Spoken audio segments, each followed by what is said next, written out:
Tiene que quedar claro que es un problema del neurodesarrollo. Viven como en un mundo fragmentado, ¿no? Un mundo fragmentado y obviamente dicen, no, doctor, las madres te lo describen, pero debería haber qué tal para los juegos de video. No, pero estamos hablando de una enfermedad o de un trastorno que se presenta a lo largo de la vida, que empieza a hacerse manifiesto durante la etapa preescolar.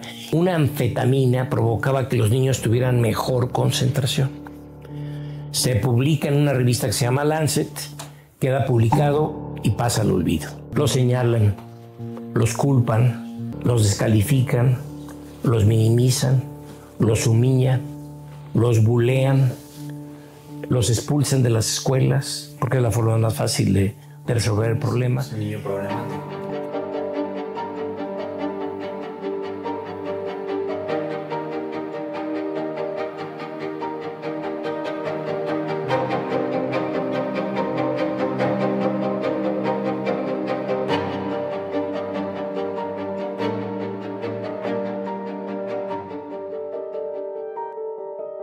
Y ahorita al inicio mencionó algo que me llamó la atención, que es un tema del neurodesarrollo.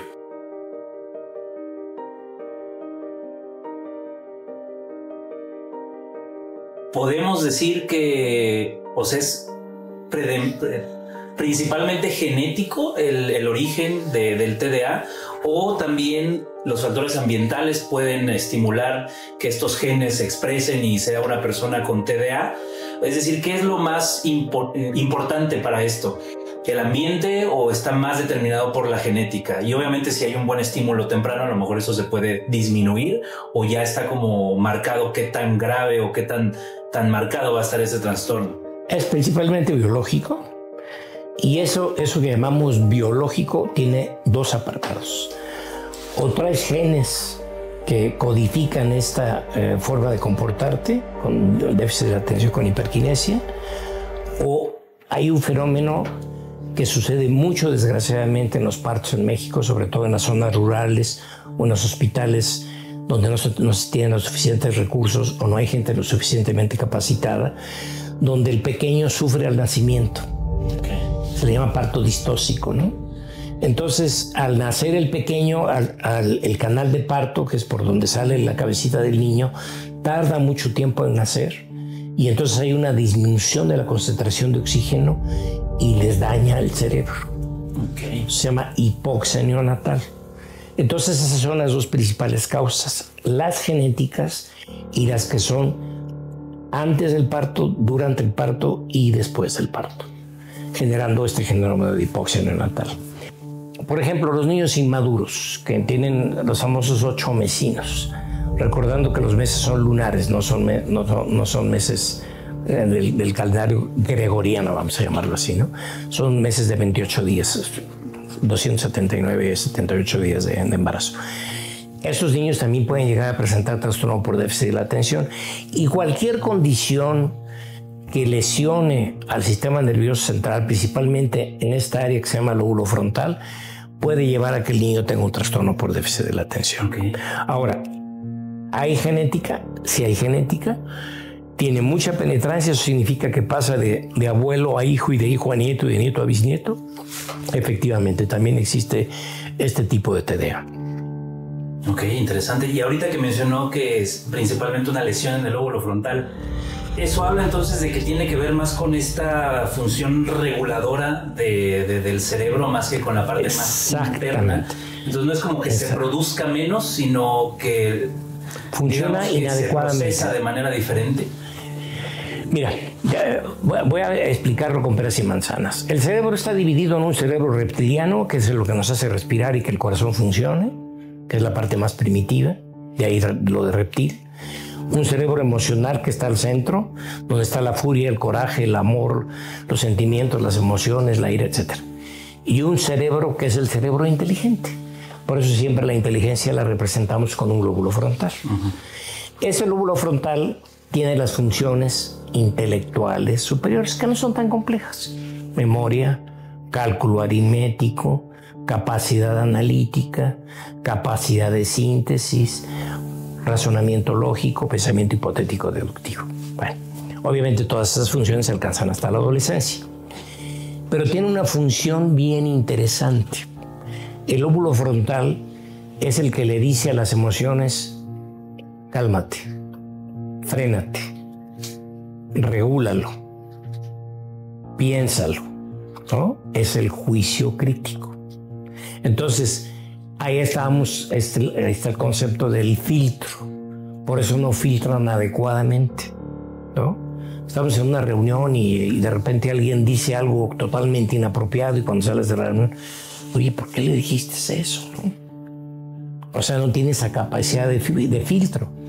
Entonces el juicio crítico, vamos a decir, que es el juicio de la moralidad, de lo que es bueno y lo que es malo. Acuérdense que morus viene de costumbre. Las buenas costumbres tienen que ver con lo que le hace sentir mejor a los demás. Ojalá todo el mundo respetara las buenas costumbres. Bueno, a los niños con TDA les cuesta un poquito más de trabajo, ¿no? Un niño con TDA fácilmente le puede decir a una persona: oye, qué vieja te ves, ¿eh? Y qué arrugada te ves. Me acuerdo el caso de un niño que le decía a una niña: ay, estás llena de arrugas, ¿no? Y la otra, por ejemplo, estaba fúrica, ¿no?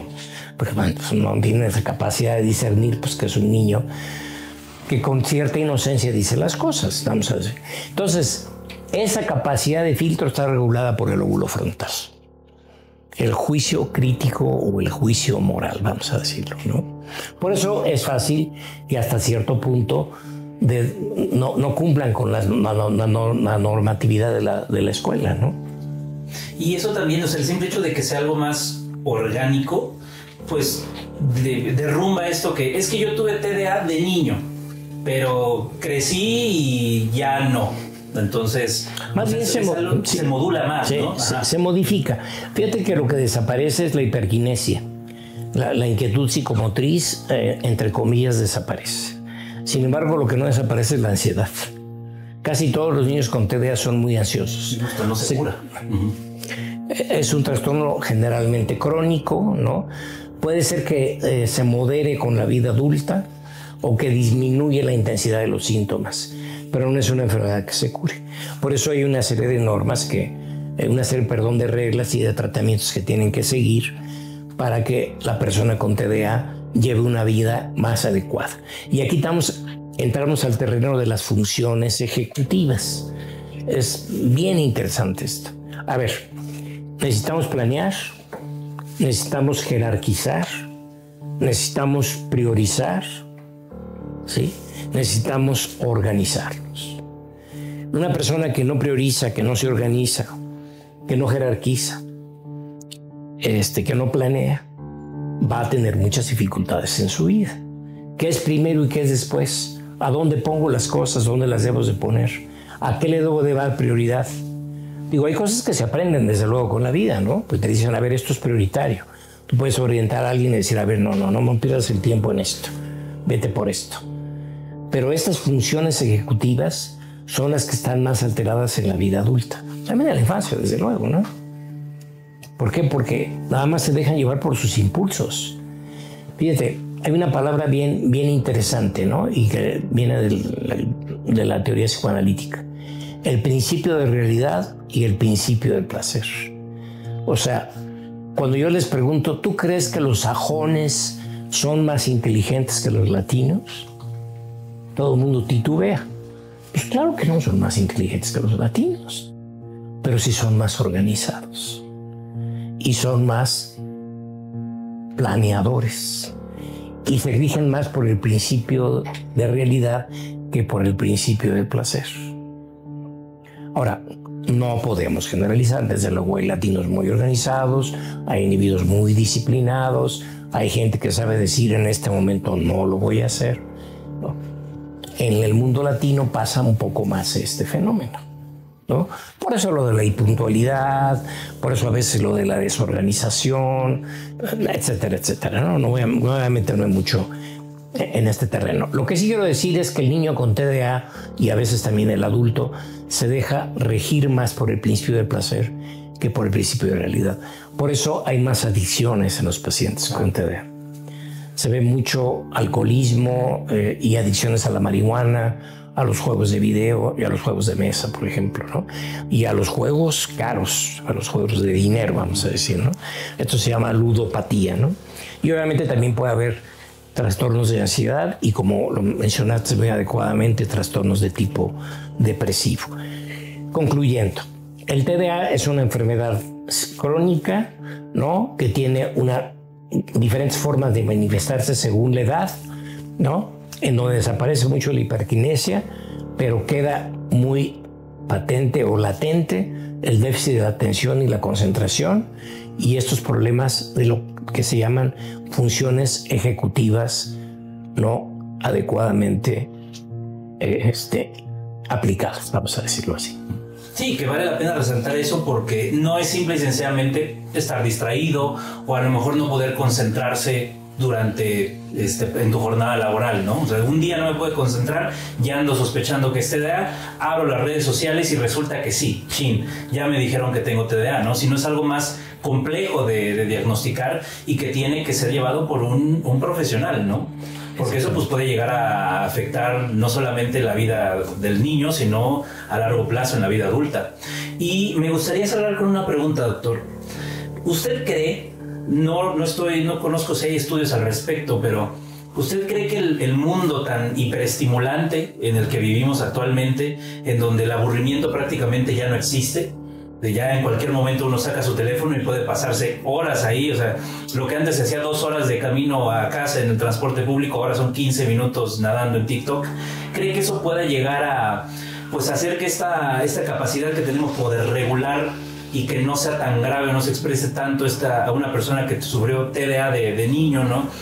Sea que se esté sufriendo más o se esté como dinamitando la aparición de estos síntomas en la edad adulta? No tanto como un factor generador, sino, fíjate que una de las primeras cosas que yo les recomiendo a los pacientes adultos con TDA es trata de usar menos tu celular. O si estás haciendo un trabajo, déjalo en modo avión. O de plano apágalo. Porque si no, si tú tienes que hacer un trabajo que tienes que entregar en 4 horas o al otro día, tienes que dedicarle 3 horas de tu tiempo para poder elaborarlo, un escrito, una presentación en PowerPoint, lo que sea, y estás viendo el TikTok, y estás viendo el WhatsApp, y estás viendo el Facebook, y ya me mandaron el mensaje, y ¿no? Entonces es un factor distractor muy importante, porque los celulares, curiosamente, para eso están diseñados, para ser adictivos, para captar tu atención. ¿De acuerdo? Ahora, si yo tengo TDA y me cuesta trabajo postergar y me cuesta trabajo regirme por el principio de realidad y no por el principio de placer, y el celular me da tanto placer, pues me voy con el celular. Entonces es un factor facilitador para que yo tenga más problemas a la hora de ejecutar las cosas que tengo que hacer, ¿no? No, y eso a lo mejor también dificulta encontrarlo en niños, ¿no? Porque se ha dado mucho en la actualidad, ¿no? Los famosos niños de iPad, que el niño anda por aquí corriendo y para que el papá ya pueda estar tranquilo y se le hace muy fácil, toma la tablet y no me estés molestando, ¿no? Y pues el niño entra y se pasa pues horas, ¿no? Esto podría enmascarar también un tema de TDA, ¿no? Porque sería menos evidente que el niño lo padezca. Fíjate que haces una pregunta muy buena. Si lo pueden enmascarar, y además lo que estamos haciendo es que el niño, en vez de que esté conectado con el mundo real, esté conectado con un juego que es totalmente pues, una fantasía. Por eso hay juegos educativos. No solamente en los celulares y en las tablets, ¿no? Sino también en juegos educativos que están diseñados para la concentración y la atención. Antes había un juego que se llamaba Mecano, donde tú tenías que construir, ¿no? O, por ejemplo, los rompecabezas, o otro tipo de juegos donde requieren de mucha concentración de tu parte. Entonces eso ejercita la atención. Y fíjate, te quiero decir algo muy importante, muy importante. El cerebro es plástico, por eso se llama neuroplasticidad cerebral.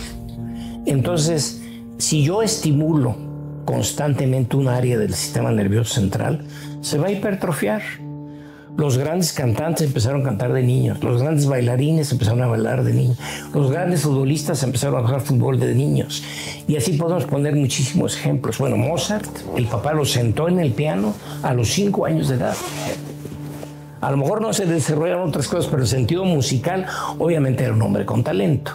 Entonces ahí se da la combinación de estos dos elementos, ¿no? Del talento y de la sobreestimulación sobre el área afectada. Cuando teníamos un problema de ortografía en mi época, ahora ya ni sé cómo están las cosas así en sentido estricto, ¿no? Oye, no escribiste bien la palabra, la escribiste con B chico, bueno, pues haz planas. 50 veces. ¿No? Eso es una forma de estimular el sistema nervioso central. Una forma de que nuestro cerebro se mantenga con el intelecto abierto, con el intelecto funcionando, es estar leyendo, estar aprendiendo cosas nuevas, aprendiendo nuevos idiomas, haciendo ejercicio. Todo eso favorece a las interconexiones neuronales y muy probablemente al incremento del número de neuronas, cosa que no sabíamos. Esto es relativamente reciente. ¿La neurogénesis? La neurogénesis, exactamente. Ese es un elemento de muchísima importancia. Entonces, ¿qué vamos a hacer con los niños? O sea, en general, vamos a hablar de cualquier tipo de rehabilitación, ¿no? La rehabilitación psicopedagógica es, el niño tiene problemas de lectoescritura. La mayoría de los niños con TDA tienen problemas de lectoescritura. ¿Por qué? Porque tenemos que aprender símbolos. Y los símbolos se combinan y forman palabras, y las palabras se combinan y forman oraciones. Bueno, eso es difícil para el niño con TDA aprenderlo, porque tienen que aprenderse los símbolos. Bueno, pues en la medida que sobreestimulemos esa área con determinadas técnicas que utilizan los pedagogos, mejora el aprendizaje del pequeño, ¿no? A un ritmo distinto, al ritmo que el niño pueda, ¿no? Y los vamos emparejando con el resto de los otros niños que no tienen problemas de TDA, ¿no?